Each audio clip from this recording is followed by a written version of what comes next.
The third, Executive Director of Native Hawaiian Legal Corporation, a private nonprofit public interest law firm, protects and defends Hawaiian rights to natural resources and related entitlements. Moses is a 1994 graduate of William S. Richards School of Law, University of Hawaii. Prior to joining Native Hawaiian Legal Corporation in 2001 as a staff attorney, Moses was in private practice where his work was focused on labor and employment law, civil litigation, and Native Hawaiian rights. As a staff attorney with Native Hawaiian Legal Corp from 2001 through 2009, Moses worked on a number of Native rights cases healing with the protection and preservation of traditional and customary Native Hawaiian subsistence, religious and cultural practices, and the state and county government's trust duties related thereto.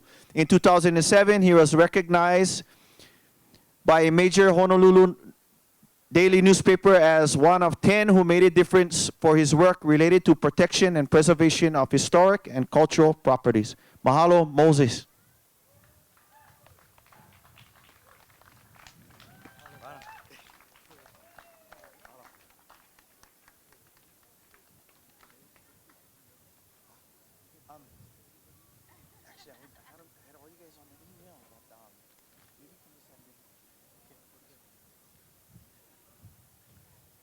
Mahalo kanoho. Aloha mai kako.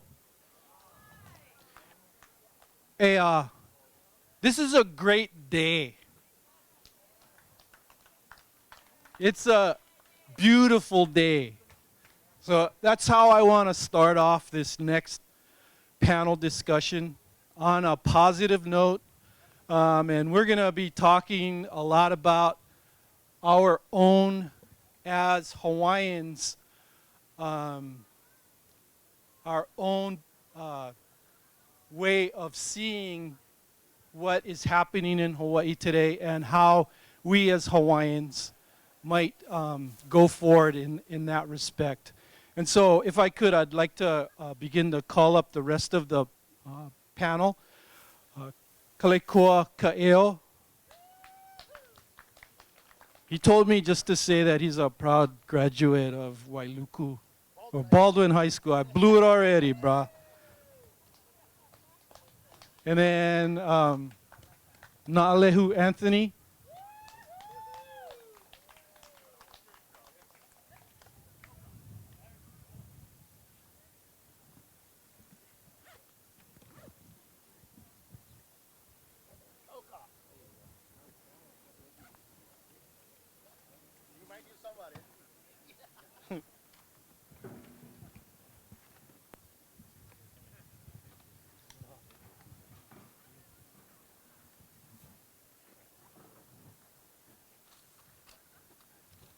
So I'm going to provide each of the panel members an opportunity to just say a little bit about what brings them here. And ultimately, I think it's the commitment we have to ensuring that whatever we can do to make Hawaii a better place, that's what we're doing. So if I could, I'm going to start off with Dr. Emenaluli.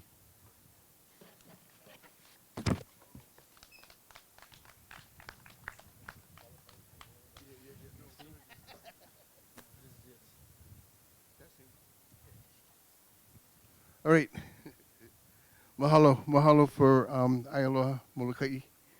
Mahalo for Molokai. Mahalo to this panel. It's going to be an exciting opportunity to learn a lot. I'm here because in 1975 I was a senior at John A. Burns School of Medicine, part of the first graduating class, and I wanted to learn what it was, or what is, to become working in a Hawaiian community. I'm from Honolulu and Maui. And it was the last chance outside of other areas that was kind of like changing to become a major tourist destination out in the West End. And the professors there said, if you want to do something, you go and learn what's happening and what happens when people change. Well, that was like 35 years ago when there was a very, very active community group called Hui Alaloa. It was a group that was looking at access rights to the resources of the ocean before the Kepuhi, the Sheraton, all the other kind of hotels were going to be developed. That group looked at the long and short trails and were very successful. And learned from that, learned from the Kupuna who were inspiring that group. They had unconditional aloha, and you still got to learn that myself personally. But I stayed on as a physician, having completed a year of surgical residency, so I could kind of like learn a lot more. So I've been here. I've been here and involved in most of the early kind of like anti-development, so-called protests and litigation. What led me on to occupying Kaho'olawe from the group from Molokai has been my passion for all these years.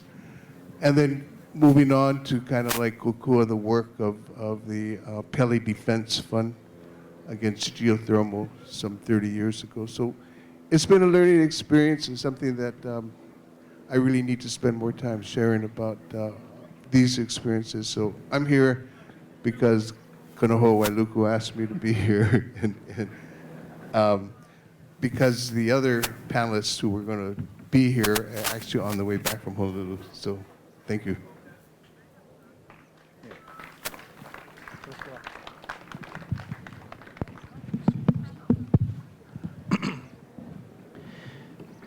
Ke welina me ke aloha. Wau nei o Kaleikoa ka eo, ke kino ka mokopuni o Maui. Hana ia hana ia mai ia mokopuni. No Hanioo, Hamoa, ko o makua kane, ko hana ka eo, na o hana ke aloha, aikau, ko o makua hine, no ka mokopuni, ma ka moana Atlantic, o iho e ka mokopuni o Ilelani. No leila he hapa Hawaii, hapa Ailiki no hoi kia. Nui ko umahalo ka poe kia aina, ke kona ana iau ke ia la hele mai, ha'i o lela no leila, velina me ke aloha, aloha. Mahalo for having me come. As I just introduced myself also, I am, Keiki o ka aina from Maui.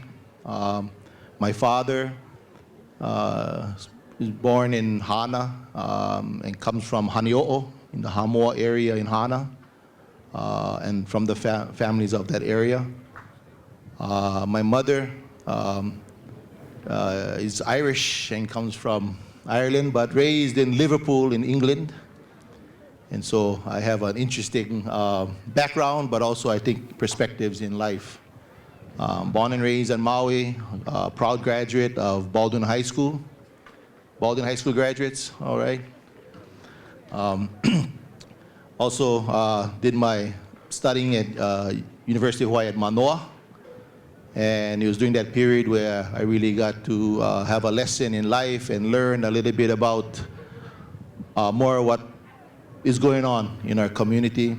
I always say, fortunately, I was raised in a family that had been not just involved, but witnessed and experienced, as I would say, the horrors of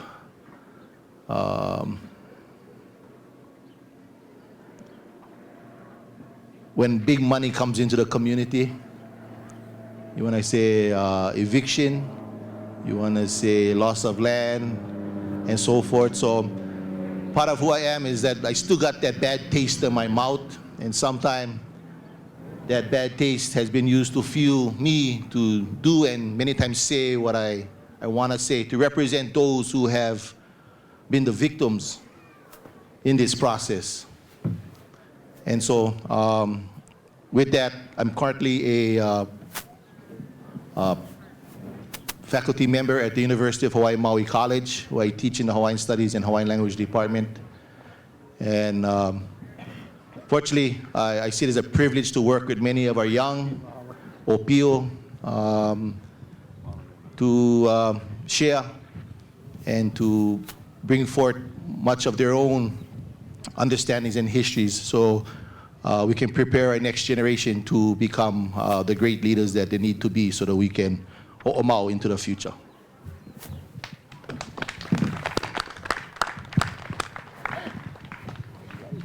Vili na mai kako, o wao o Naalehu Anthony, no ka'awa mai au, no ka mokupuni o Ahu. I ka wakahiko, aia ko'u ohana mai noha Maui. O Lili Kalaka me Lehiwa me Jim Anthony na inoa o ko'u mamakua. No laila, Vili na mai kako, aloha.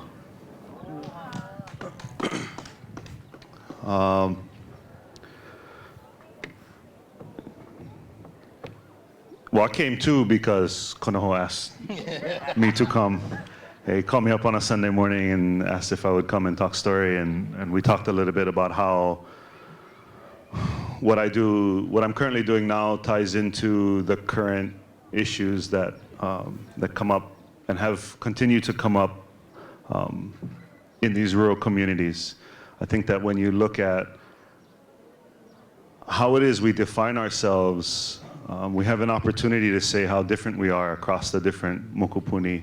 We can also dig a little deeper and find out how similar we are. That I grew up with two very kind of prominent activist parents. I grew up on a picket line. You know, the first taste of that was Stop 7-Eleven in our small community of Ka'aawa, right? For those of you who were there, you recall, you know, the last-ditch effort of knocking down the small store that was there was my father laying down in front of the bulldozer, right? And as a 5-year-old kid, I was pretty traumatized by the whole event. And it was a time in protest when it wasn't cool, when it wasn't the hip thing to do, it wasn't something that kids came out for, and yet, just like Konoho told his son yesterday, hey, you going? You can come with us today. And he wanted to stay home, but no, he had to come because there are lessons therein, and there is mana in that lifelong lesson of protest. And really briefly, what I found on the protest trail was that when you're on Beretania Street saying honk for Hawaiians, that's a form of protest and that's important. But past that is, well, how come we should be honking? And what's the issue and how do we get there? And through that comes one of education. I met Kalekoa when I was, I don't know, 8 years old at what was then Hawaiian Studies in Moore Hall. And I was just a young kid, but my mom taught there, and he was this part of this group of young Hawaiians that were coming up. And so I grew up in and around that, and I thought, you know, the honk for Hawaiian signs is important, but there's got to be a better way. And that led me to TV. And so what I do in TV is really an attempt to educate people and to utilize this kind of technology to take it outside of the 50 people or 100 people that hear us speaking and broadcast that out and make sure that those voices are heard and to try to provide a level playing field for the Hawaiian voice. You know? And then with my current commission status, being a commissioner for the Native Hawaiian Rural Commission was really the first step out for me outside of my comfort zone to say, hey, we got to do something, and there's a time limit on it. And that's what brought me here, yeah, is that this simple question that we're going to talk about today, in that I'm not necessarily here to advocate for Kana'i Olowalu, although we can talk about what that means and why that's important to our community, but I'm really here to say we have to do something, because these pressing issues that affect this community will affect my community next. And if people like Konoho and myself and Kalekoa and those who stand up to say, hey, this is not right, don't have a seat at the table, then they will bulldoze over us and they will do what they want to do anyway, because we're only talking about it in the community. And so in order to get a seat at the table, we have to figure out as Hawaiians what is next and how is it that we use our unrelinquished sovereignty to get there.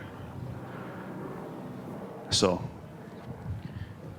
Mahalo nui for having me today, and I really hope that the discussion is, as Mayor Kim said, you put down your swords and let's have a good discussion and build some bridges. Mahalo nui. I don't like.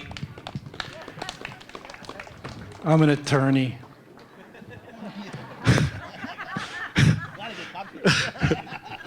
You're trying to take my job away from me. No, anyway, I appreciate everything that you folks had to share, and I think that it's important for us to know that about you, that, you know, this is what brings you to today, to what we do. And so the sort of genesis for this panel discussion was a meeting that Kanoho attended in Oahu that was, my understanding is, requested by the governor through the Bureau of Ocean Energy Management. And it involved federal, state, and county agencies and their representatives. And Kanoho sent me a video clip of a part of that meeting, and it was a question that Kanoho was asking to the gathering. And it was, why aren't the people that are going to be most affected by the project not a part of this process? And the answer he got was technical. Is basically that the task force that was formed wasn't the type of task force that allowed for private stakeholders, and that the state, and I forget one other entity, was there to ensure that you know, our interests were being taken care of. Really. So that's why this panel is here today, because in my mind, I'm trained as an attorney. What that says to me is we're going to figure out what we need to do and how we need to tell you what we're going to need to do in order for us to do what we want to do. And so, question is, how do we change that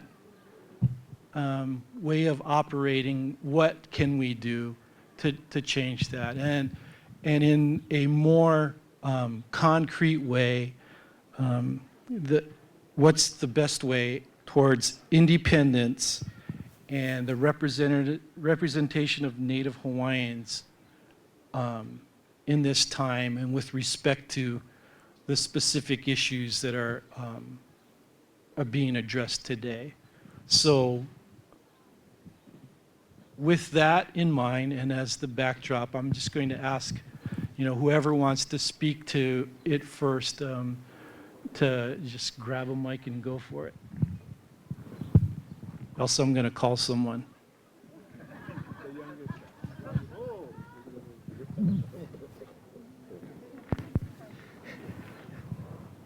Uncle Emmett leans over and says, the youngest guy. No pressure.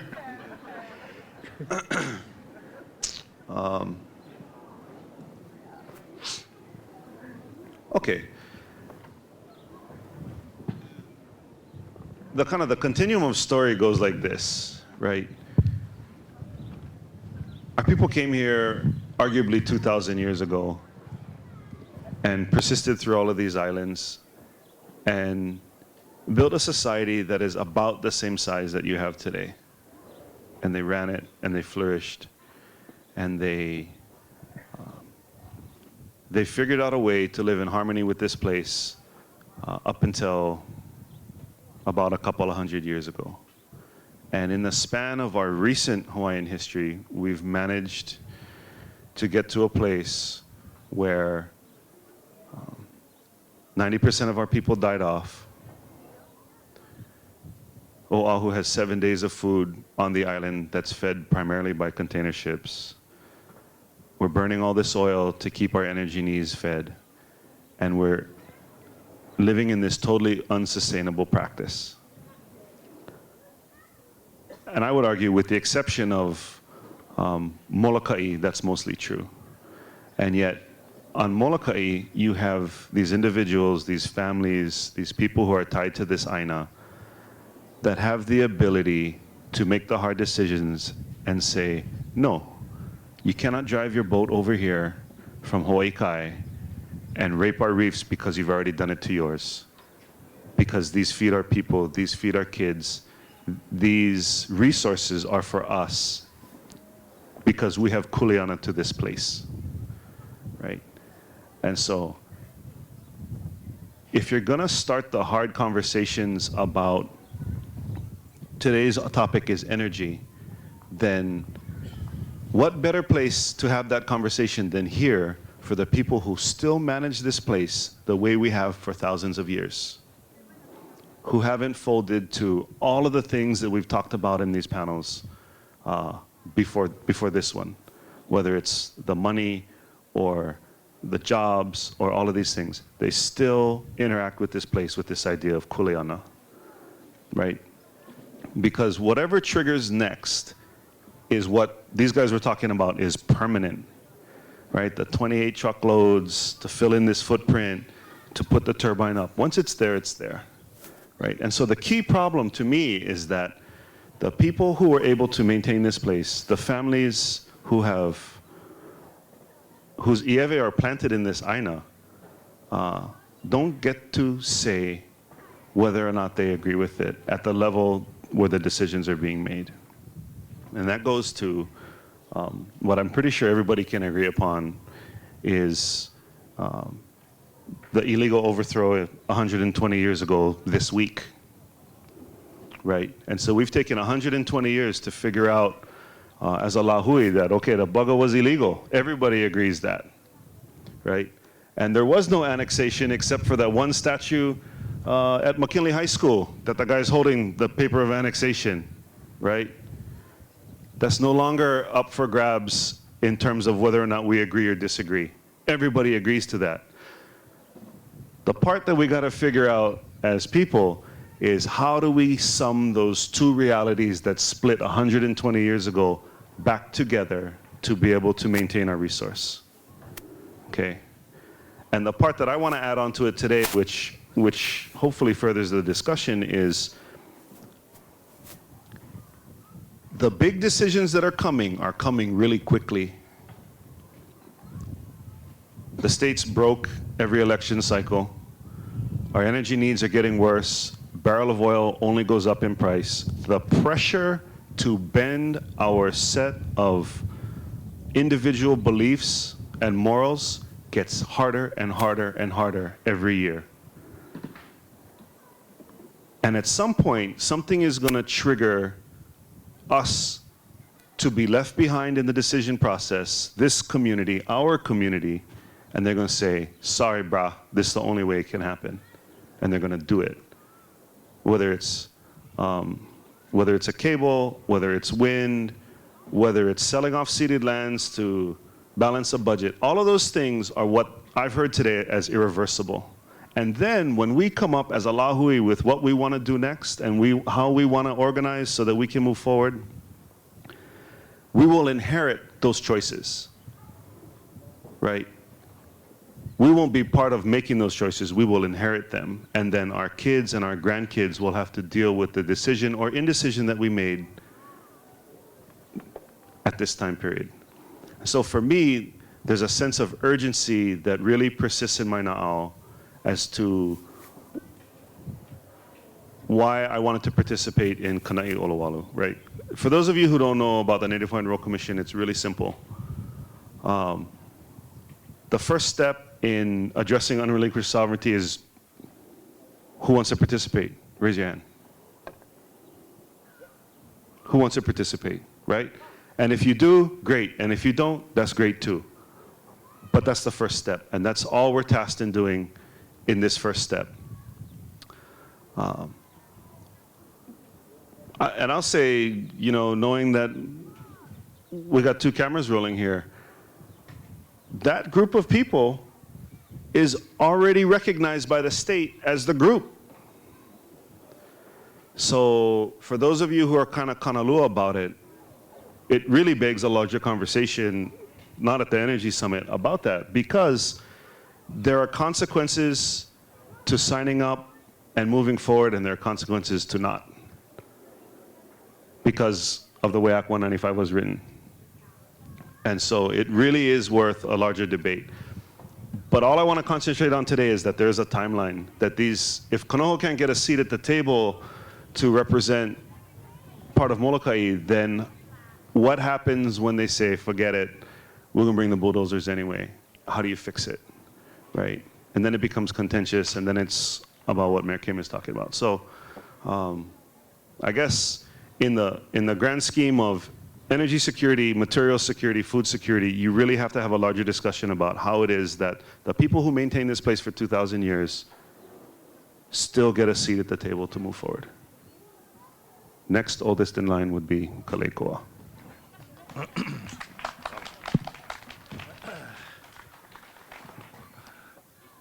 Okay, let's get into, let me quote, as many of you know, I quote one of my favorite heroes, a great South African revolutionary leader who paid with his life in the struggle over apartheid. And the great Stephen Biko said, "The greatest weapon of the oppressor are the minds of the oppressed. The greatest weapon of the oppressor are the minds of the oppressed." So going back to that situation with Kanoho at that meeting, we got to understand our community and our people, we've been trained to somehow believe that that kuleana of decision making belongs there. And power will never concede itself by itself. We got to understand this situation, especially as we Kanaka. We Kanaka are a dominated people. We are a dominated people. We've been well trained in this process for 120 years during this occupation. But, however, we are people that are waking up. And so at those kinds of meetings, they will never invite us to sit at the table on the front end. Because their intention, you know, this fat cat speculators, is to make as much money as they can. And they make as much money as they can many times with working with people in government that we in fact help to put there. But what will it take? Well, France, we'll quote a French philosopher here, Foucault said, "We may not know what one does, but we know what one does." Think about that.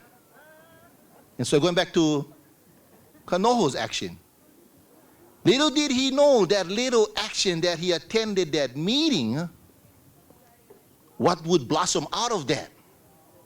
See, he had this kuleana inside of him believing rightfully that we should be at the table. Shouldn't we? Right? Attend this meeting, and he comes to find out, huh? What? Those who are most impacted by these kinds of projects are not even part of the planning in the very beginning? Obviously, you can see something is wrong with this picture. But see, this is purposely done. You understand? This is not by chance they forgot to talk to the Hawaiians and Molokai. You guys got to understand, this is purposely done in this matter because it makes it a lot easier for them to push down the throats of the people things they go know, they're going, you know, as my, you know, that you're going to automatically choke up. But if people are not involved in the very beginning, again, it gets easier. But that little action by attending that, see, that's the point I want to get to. That action of attending that meeting by being akamai, that light was on, went there to ask good questions, and you found out in the process, this is how we are being treated. And like the words of the great Harry Kim, we allow this. This is part of this thing. This is our government. Our government, we don't need to ask to have a seat at the table. We must demand a seat at the table. In fact, we should start making the table for ourselves and not wait to be reacting to their plans. Because we've been trained well. We've been trained well. We've become passive. We've become unquestioning. But the good news, I think we're waking up. We're starting to ask questions.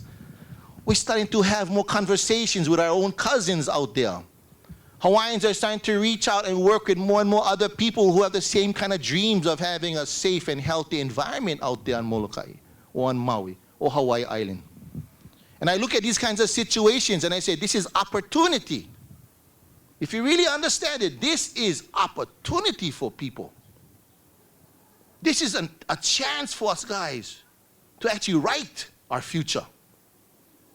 Yes, they're going to keep on trying to push these kinds of ideas, or someone, again, using the windmills. Obviously, somebody is involved with this to make a lot of money. If it was a kako thing, a kako would have been involved in the very beginning. But it's never been a kako thing. When they use the word our, it's not our like in us and them. In the Hawaiian sense of our, it's ours, not yours.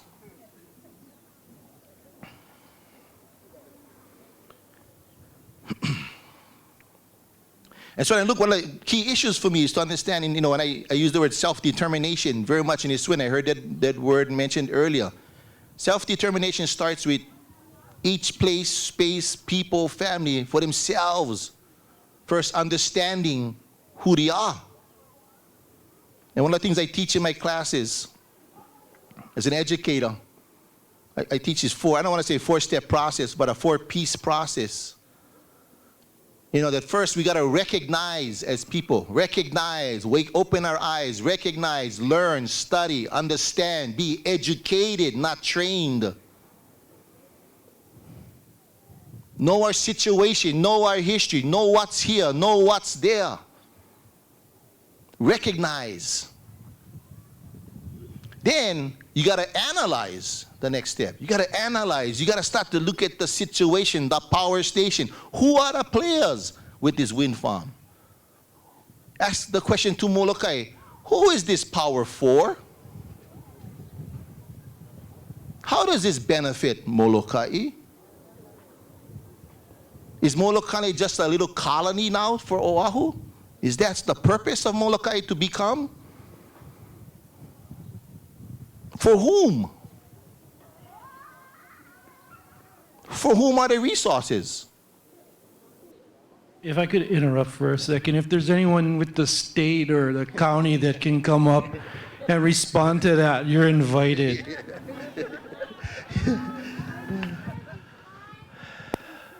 So we got to analyze. Yeah, we got to analyze. The next, and to me, the most important part of this, and that's what you see happening today here, that's to organize. Organize the process of reaching out and learning and working. And most importantly, listening to one another. Because I learned a lot today. Organize is where the opportunities occur. Especially we as Kanaka, we get so much to learn, and I appreciate all those who struggle on the front lines in the various issues. Because I learn a lot. And in this organizing, this is that process. Because there's a difference. You understand? There's a difference between mobilizing and organizing. Mobilizing is when you fight against, we're all fighting against one thing. You're fighting against something. Organizing is you fighting for something. We have a shared dream. We have a shared goal, objective. So one of the issues I had been talking with some people here, when I look at what's happening here in Molokai, to me it's not really about a fight against the wind farm. It's an opportunity for Molokai to go figure out what is the future for Molokai in regards to energy, to organize that future. Anyway, for Molokai to plan for themselves and organize this future. You know, there's no reason why Molokai cannot be sustainable in itself for energy. That's just political commitment. That's just organizing with some great minds out there. That can be done if the will is there. And lastly, of course, is to exercise. Exercise is you have to walk the walk. If we're going to walk a walk of renewable energy, then we got to begin to walk the walk of renewable energy. If it's about sustainability of food, we need to walk the walk of sustainability of food. It cannot be left to be some theoretical dream of something that's going to happen in the future. It's the exercise of something happening today. So for me, those are the 4 important pieces. Yeah, we recognize, we analyze, we organize, and then we exercise. And this is an opportunity when we look, we don't know what the future may be tomorrow, but we know what we can do today, right now, what kind of commitments we can have. And so for me, that ideology or philosophy of Aloha Aina is a very integral philosophy, I think, that was, reborn from the many young Molokai strugglers of the past, learning from our kupuna. But Aloha Aina, to me, is a very clear ideology. And we can say, Aina, as I always say, Aina does not equal real estate. That venture we see happening, that speculation for real estate. Aina is a way you can prepare for our people to live on, not just in 5 years and 10 years, but for 100 generations perhaps. So to me, that philosophy from a place, I don't think it's, how do I say this? The reason why this is a huge issue here is because of the fact that Aloha Aina is still very possible to be an ideology that the rest of the islands can follow. So little Molokai, or as they say, sleepy Molokai,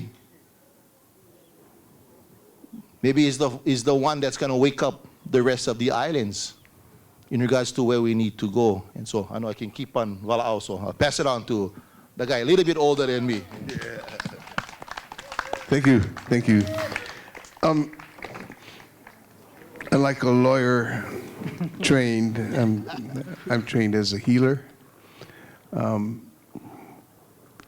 However successful you are at healing, I know for sure that for me, what drives me on is that health of the land is the health of the people, is the health of the nation.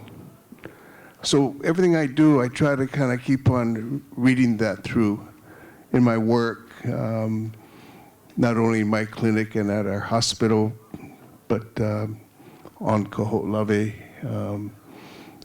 And what comes down is our kuleana from our ancestors, and before then, our Amakua. So I want to just go briefly and talk about this guy that I met that kind of like influenced me to stay here in Molokai, George Jarrett Helm. When we had occupied Kaho'olawe, I asked George, what are we going to tell the people when we hit the press?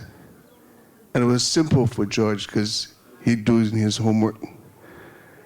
And he had been studying the Aloha Aina movement with Joseph Navahi and all those who organized. We got Reseat, Lilio Kalani. And it was an Aloha Aina movement, and George says Aloha Aina. So that's what we are talking about today. It's not just the land or the love of the land or the responsibility to the land, but it's everything on this land. Okay, the people and the governance, self-governance, which we kind of like are missing today. George also talked about a revolution, how we got to revolve, revolve, revolve, and get better. So I think about that a lot. When we talk about, you know, our representation in whatever kinds of hearings, I come from a generation that had to fight for that representation. George Helm had initiated a suit against the U.S. Navy, and it was brought on behalf of individuals, but also Protect Kaho'olawe Association. And there was never a federal suit brought by grassroots people, individuals. It's always the state that's doing it. So it's unprecedented to have us over a period of 15 years to kind of be able to sit at the table with the Navy because of the standing on Kaho'olawe and the recognition as stewards of the island. But moving forward in all that, came all these opportunities once we were given accesses to Kaho'olawe to meet with the late and the best organizers of lahuis and sovereignty movements on Kaho'olawe, so we could just kind of learn and listen to see who's doing what, how things are going to turn out, where we got to go as a lahui, and yeah, to walk the talk, to exercise those practices, to be able to kind of like bring Lono, bring Kani, bring Kanaloa to the table. And then becoming the practitioners and learning about like the Aumakua and those practices, especially the spiritual practices of Ode, was something that we were fortunate enough to have the kupuna still alive to kind of teach us and to guide us. And that also led into a whole series of court cases against anybody and everybody who was filing and developing geothermal energy on the Big Island. There must have been about like 7 cases, and we had to fight for that representation and to be able to bring these cases to the forefront. That was really hard, you know, because one of the biggest cases was the case that the religious case where geothermal would impact upon the viability of our, to me, the last visible god, the goddess Pele. So you have Pele versus the geothermal development, Waihe, feds, everybody else. But you know, going up to the federal court, because the state court said no, we weren't granted certiorari review, had to come back down, because they could not recognize the volcano, the land, as sacred. Sacred. And we learned all about all those sacred land cases that the Native Americans had brought. So, you know, it is a matter of organizing and getting that support, not only as Native Hawaiians, but we have been successful for Kaho'olawe and for kind of geothermal because it impacted the broader community living on the land and supporting all that work. In the case of the geothermal and the Waukeliopuna forest, ceded lands again, all that was going up with all the monopolies of energy, it was kind of like the forest folks, the Puna folks. We had the biggest to date environmental protest in the forest.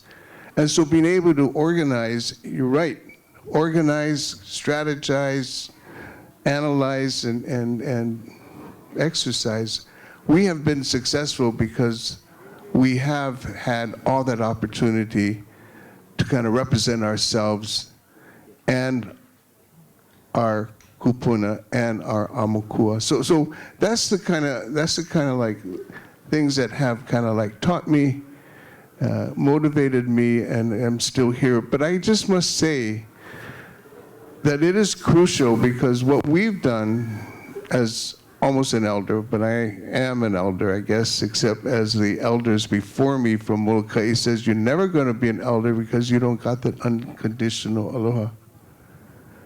You know, But knowing that this is, our generation, my generation has not really been able to deliver to your generation that self-government. I mean, an apology is one thing.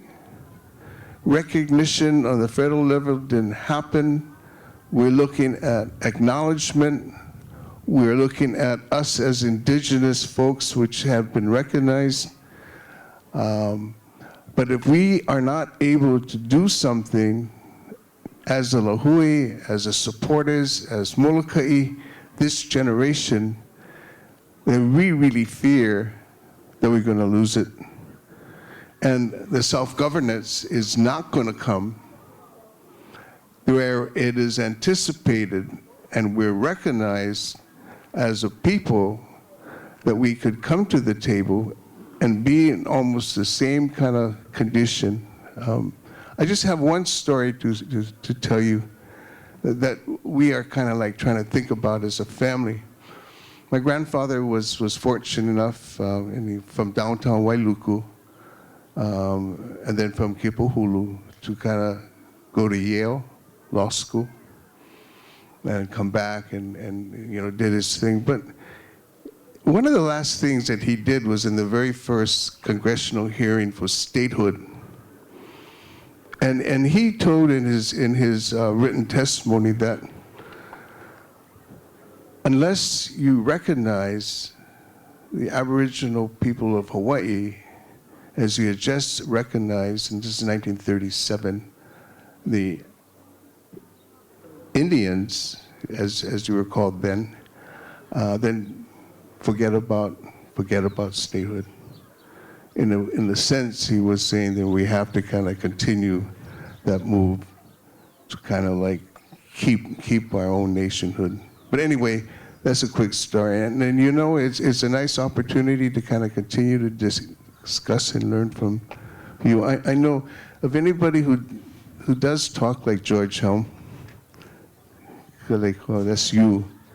I'm more louder. Yeah. All right. Oh, mahalo, you guys. As you were all talking, I was thinking about current events in Hawaii, what's going on right now. We have Act 195, which is that recognition by the state and the formation of the Native Hawaiian Rule Commission to begin a process, right? And then right on the heels of that, now this is my paranoid, perhaps attorney kind of thinking, is the Public Lands Development Corporation and the ability of a state agency to begin to act upon public lands without having to go through the processes that are there that attempt to provide some kind of checks and balances against just bad development, doing whatever you want. So we have recognition from a state perspective, and then we have a law that allows land to be taken out of what I see as the part of the land base that would become sovereign, become a part of the sovereign land base for whatever kind of recognition Hawaiians would eventually obtain. So it seems to me time is of the essence, and we can't be waiting around for recognition to happen. And if you agree with that, then what steps need to be taken at this point? I mean, what I hear from Kalekoa is it's our, and you correct me if I'm wrong, it's our seat, it's our table. People have just taken that away from us. So what happens then? What happens next?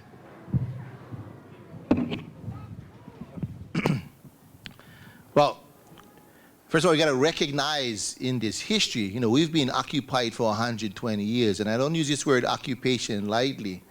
Yeah, if you guys will go and you were to study history, you'd see this language itself was language, in fact, as President Grover Cleveland called the military occupation of Honolulu. So in this process of occupation, in this process of this miseducation, forced assimilation, deculturalization, commodification, and the rest of the shins upon our people, it's not something in which we can wake up one day and know exactly our destination. For me, as an educator, I believe wherever we go into the future, whether now, 10 years, 100 years, we need to go as a people with our eyes fully wide open and be as educated and as much educated as possible. Because first of all, we don't come from people who were miseducated. See, that's part of the miseducation. I know my history. I know we come from a history of people who loved literacy. And after 20 years after being introduced to reading and writing, we're considered the most literate society in the world. I know when Kalakaua, as reigning monarch, was the first head of state of any nation state to circumnavigate this globe and understand international relations. I know in 1843, the Hawaiian Kingdom was the first non-European nation state recognized by the powers of their time and began to have treaties with peoples all over the world. So when people talk about, oh, Hawaiians looking for sovereignty, see already, that shows me their miseducation. You cannot look for something in which you already had. You cannot, it's like looking at a house and saying, wow, I wonder if these guys don't give me a chance to go sit in the room. Not knowing that that's your house in the first place. So why be shame and be hila to enter upon your own house? But the training teaches us, you know, Kaleko, if you want to go back into that house, you have to ask in a particular way and do A, B, and C. And so for me, I kind of look at the process of one where I don't see a simple solution in a matter of minutes, because I know the process in our training has been so detrimental that when I grew up, I knew nothing about Joseph Navahi and Aloha Aina. I knew nothing about what happened in 1843 and the recognition of a Hawaiian kingdom as a nation state. But they knew that 120 years ago. So it's a process. It's a process. And I don't think there's simple solutions. But in the process, we also have to be understanding that people will take advantage of us during this process, like they have taken advantage of us for many, many years. When I look at the situation in Molokai, for example, you know, as I asked that question, you know, what is Molokai's future? Is it to subsidize Honolulu's appetite for more energy? Is that the future of Molokai? Is that where we're heading? That's the question we gotta ask. Because you can already see that is exactly how people like Governor Abercrombie and those in power see for the future of Molokai. Let's not dance around this issue. I can tell you exactly on Maui.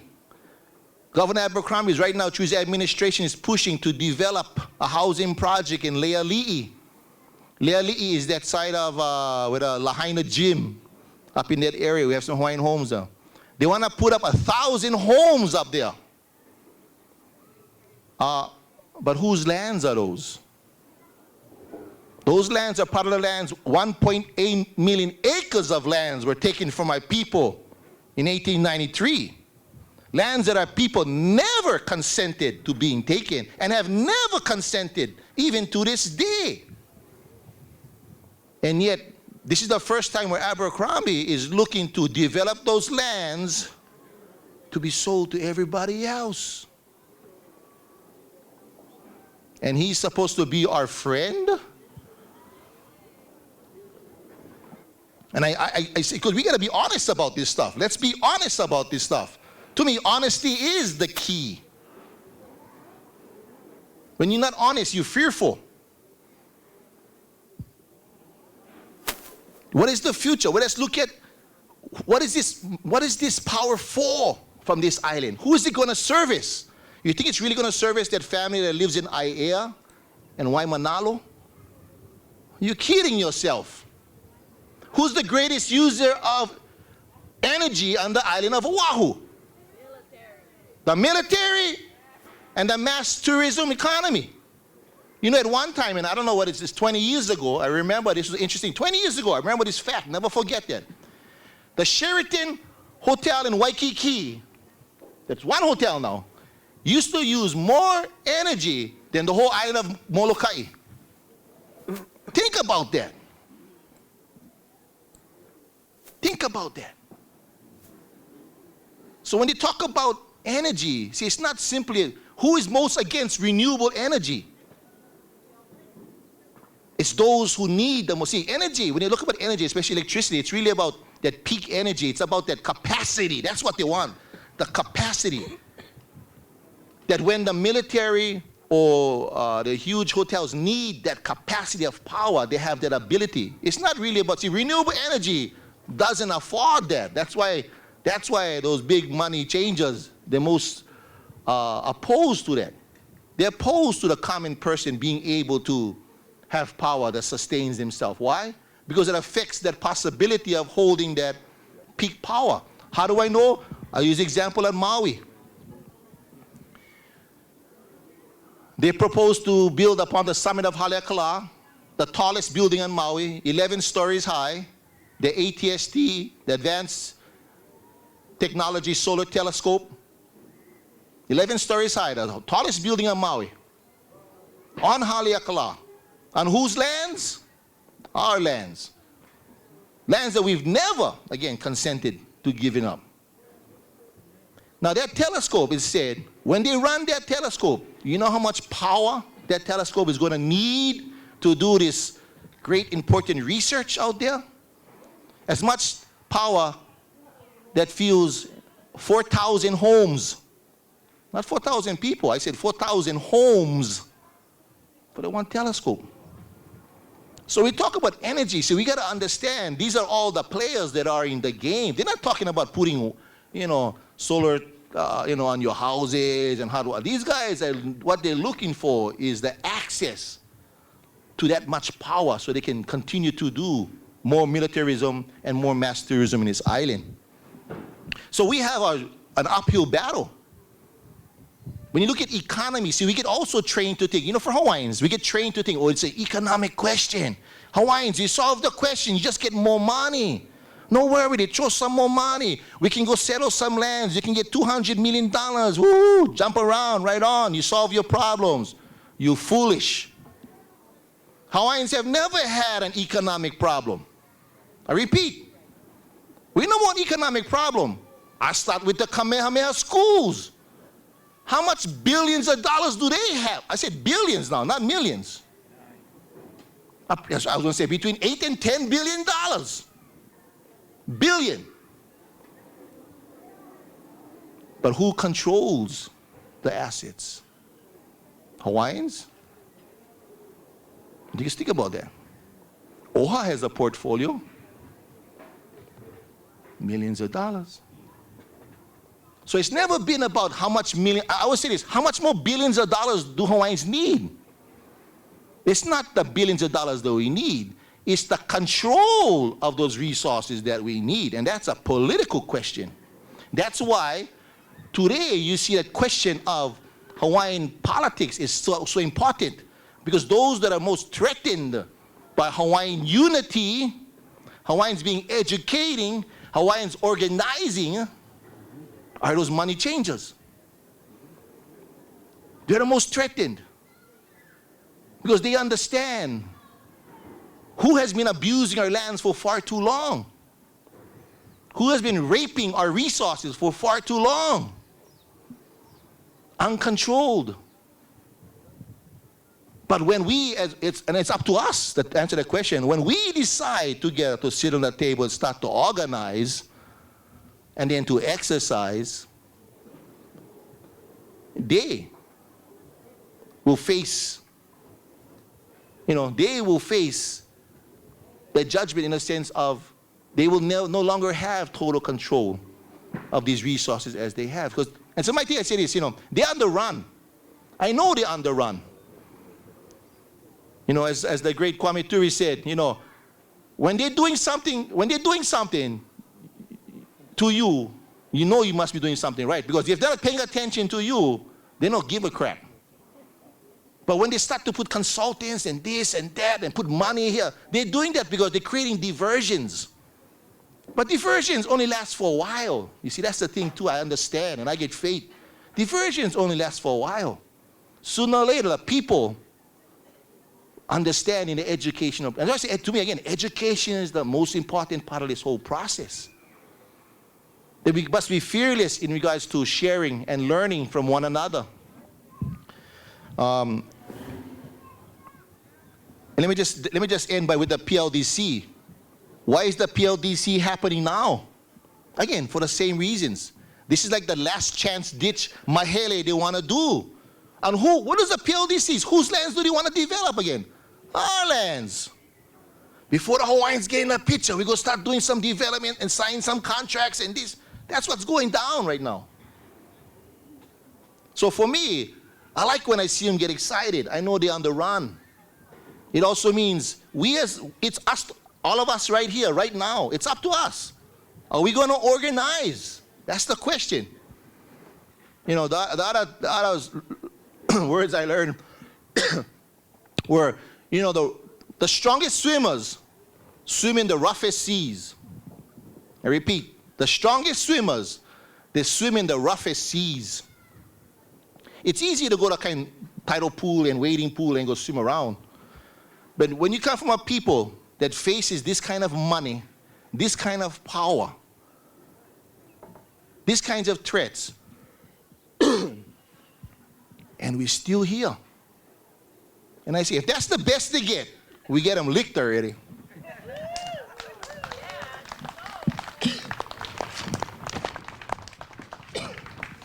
So just some closing comments, and then we're going to throw it out to the audience for questions.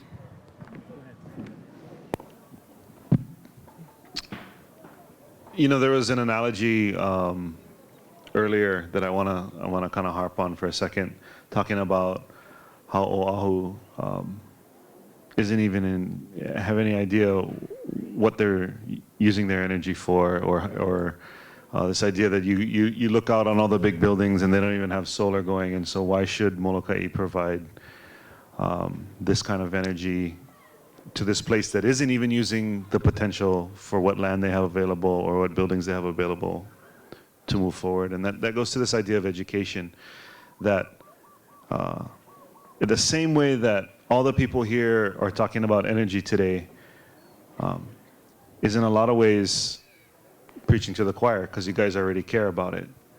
And what Kalekoa is talking about in terms of education is that when we go to Ahakane and talk about Hawaiian stuff, that's this conversation, but it's the guys who have enough ike to say, I better go because there's good information there. And what about all the people who didn't come today, right? How is it that we find something that gets them to engage? That's really what we're talking about, that if Hawaiians all voted in the same direction, we would win, right? If Hawaiians had voting blocks, we would engage the system that exists now and change the face of politics so that the people who were there would really work on our behalf. Okay? The question I have for you is, what is the trigger that is going to move throughout our whole community and get people to stand up? The ones not here today. the ones who don't go to Ahakane, the ones who don't put on their red shirt and a kumamau all day long in Waikiki, right? What is going to get those people to come out? What is the trigger? Is it Kamehameha schools letting in non-Hawaiians? Is it defunding the Department of Hawaiian Homelands? Is it PLDC? Is it energy on Molokai? What is the trigger? But at some point, there has to be a trigger to get everybody else who's not here to stand up and do something. Malanui.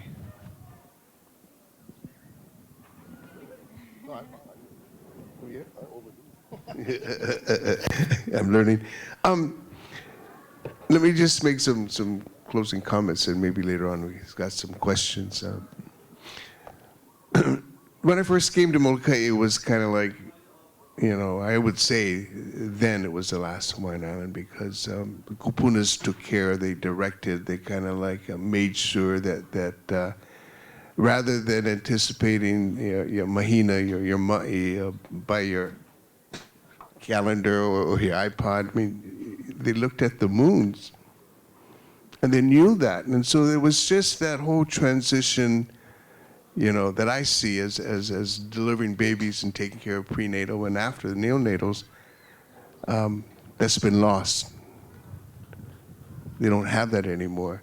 Although we tried to organize very early on the kupuna to teach us the la'au practices, and set up classes with 2 years, 3 years training with Papa Awai. That's been lost, and so much is being lost today, and so people are just looking and saying it's because we no care. We no care. We've been traumatized from the very beginning. We lost our kingdom, and so things are really getting worse. There's another term that people are talking about. They're calling it generational disparity. That this generation is really lost, and the next generation is going to be worse because we as Hawaiians don't have that recognition, don't have that self-governance, and what is next. And I agree, what is going to be that trigger? And just hoping that that trigger will be all of us just signing up, coming to a convention, settling things at this point in time now that we have a lame duck president who kind of like whatever has happened with the recognition that has been given by the state in Abercrombie as indigenous folks. And there's always some time for us to look where the other generation, we lift them up, where that other generation is going to go with the international courts and really establishing a nation, not within the nation, but a nation with that recognition that Kalekoa talks about, that we lost. And mournful. And Molokai does really have the talent to get it together. But you should know how hard it is and work in a small community. It is really difficult. And I know that personally. Mahalo. Yeah, if we could give this panel a hand and mahalo them. So we're going to provide an opportunity for audience participation right now. Just raise your hand if you're going to do the running. Mahalo.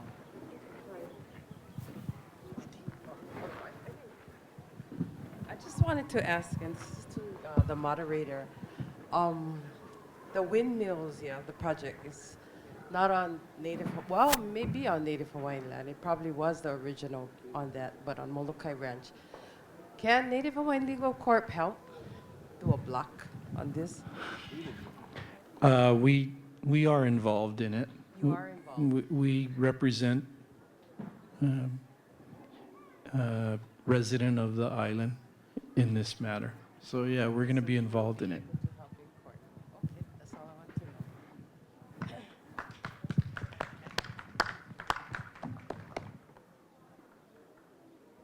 In every empire, it seems that the conquered are very willing to join their conquerors in conquering others. And of course, this is just, that's how it is in history. And this is an energy conference. I would just like to ask you fellows, not to embarrass you in the least, but just because you should be setting an example. What's the cubic inch displacement of the engines in your vehicles? Are they V8s, V6s, 4 cylinders? There was a young boy up here saying, ease up on the gas. But if you ease up on the gas of an 8-cylinder pickup truck, it's not easing up on very much. If you ease up on the gas of a 4-cylinder vehicle, you're easing up on quite a bit. Would you guys be willing to tell me what the... Sure. I drive a Lamborghini. No, V10 Diablo. I drive a Prius. Honda Element 1.7 liter. I'm trying to change every light bulb in my house to LED. I'm about 80% there. Use Toyota Tacoma.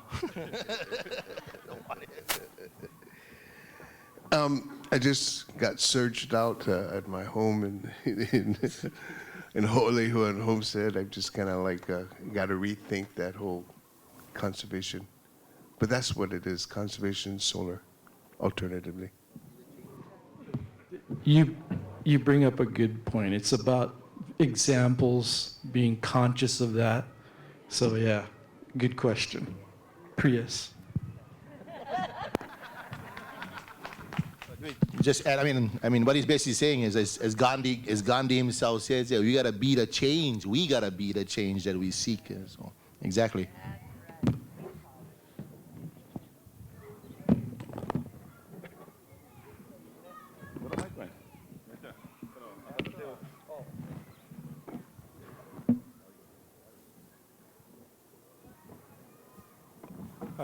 First, I want to thank you.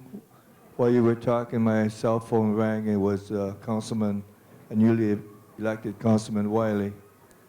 And I told her that I wish she could and all the people of authority could be here to listen to the speakers that I'm learning from.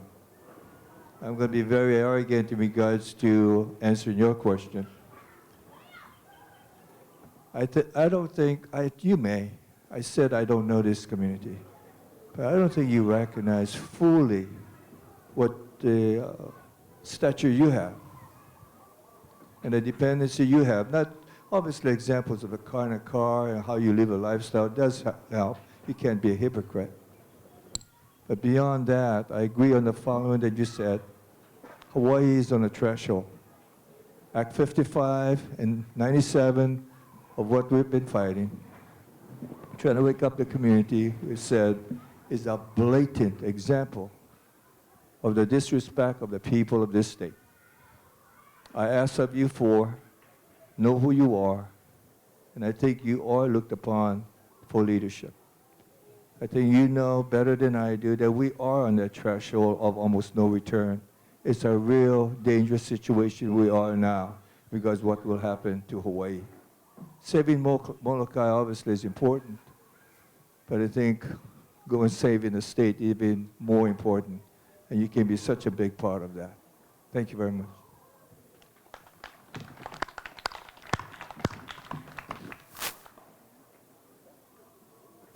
Aloha, and thanks for everyone who has had part of this festival. I have seen the turbines, and what these people have done here to show the footprint, to me it looks a little small, but they're bad. They're bad. I think in my life I've learned one thing. When you have a challenge, the best defense is a great offense. And I think our time has come to be a leader here on Molokai. The answer to our problem with energy is right before our eyes. It's right there. is that mountain. These places that have these other turbines, your eyeballs have nowhere to rest. There is no mountains. It's flat. And to them, it makes sense. I could see that. But here in Hawaii, things are different. Every island has its mountain. Okay, what flows down is water. We get our water from the mountains. Nowhere, there is a few places, I understand, that hydro is being used. So what I'm suggesting is that Molokai has a chance to be a leader to show the rest of the state how it should be done. What I'm proposing is that that mountain should be used as a hydro plant. We get our water from up there. All we need to do is trap it and bring it down in pipes. Hydro. The power that that would generate, to give you an idea, if you did that and you had a pinhole leak in one of those pipes and you happen to lean your head over it, kiss your head goodbye. It would be cut off from the power. That's how much power. Hydro is a proven thing. So what I'm saying is we could have a self-contained, sealed system, very easy. You put some type of water collector, whether it's tanks or reservoirs, at the top of the mountain. You run high-pressure pipes down, and then you have generators, hydro generators in it, and then when the water comes back down, what we have now, which we never have had in the past, and some communities are already doing this, they use solar and much smaller turbines, about the size of a coconut tree, to produce electricity to run pumps, to pump the water back up the mountain and have it do its thing. What happens is that the top of the mountain, the reservoir or the tanks, or however you want to have it, acts as a battery. And in Molokai, I bet we could produce enough electricity with 2 pipes coming down that hill to run the whole island. I have not heard anyone come out and propose to these people. What's happening is these people that build these turbines see that there's a need for energy here. They don't come. Your comments are well appreciated. The last panel is going to be talk about alternatives, and you're right on. Thank you so much. And we're going to talk about your proposal. You're going to talk about your proposal right next. Anybody? Can we do closing comments? I can do Is a that okay? quick response to that. Okay. I would just like to say that I think for Molokai should be educated enough to look at all possibilities, and then you decide for yourselves what and how. So that's self-determination. So.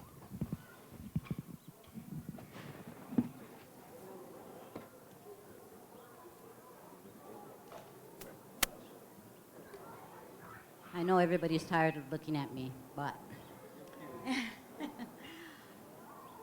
what's going to wake up the people? What is going to be that trigger? Okay, that's a very important question. And there's 3 answers, and they all work together.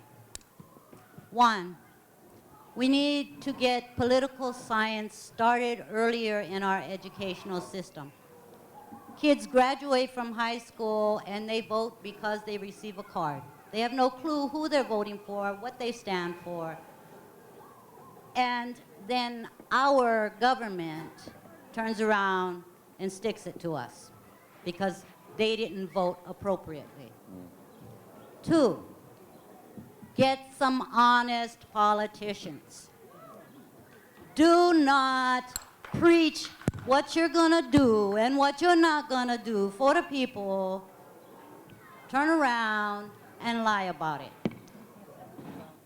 Abercrombie did not turn Molokai into the breadbasket. He is for the wind turbines. I didn't vote for him, but I know people that did because he lied. So truthful politicians. 3, you want to wake up the people? Televise stuff. Televise the truth. No more of this. Oh, gotta catch it on YouTube. Gotta go to people's websites. What's up with that? Why is it that these small groups know the truth and are trying to spread it and are trying to make it so that people do unite? Wake them up. Put it on TV. Put it on the news. Where is the news? I asked the senators when they came, is this going to be on the news? Well, we have a cameraman here. No, that's dancing around my question just like any other politician. Is it going to be on the news? Make sure sponsors can't back out when it's time to show the truth on the news. Make sure that reporters don't lose their jobs when it's time to report the truth. You want to wake up the people? The truth will set us free. Thank you, Janelle. Mahalo, Auntie. I hope you get the opportunity to watch OEV TV, Digital Channel 326. We do report the news, and as much as possible, try to cover all of these kind of community events because okay, kamana o ka po'e. So mahalo nui.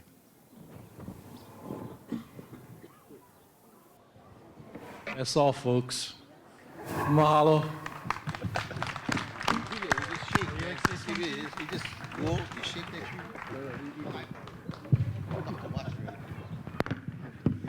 Just like say mahalo nui to our panelists. This is a wonderful, wonderful, wonderful panel. Everybody give them a big hand. And how's about our hand for our panel in the audience? We have a wonderful panel in the audience too. So wonderful, wonderful, wonderful.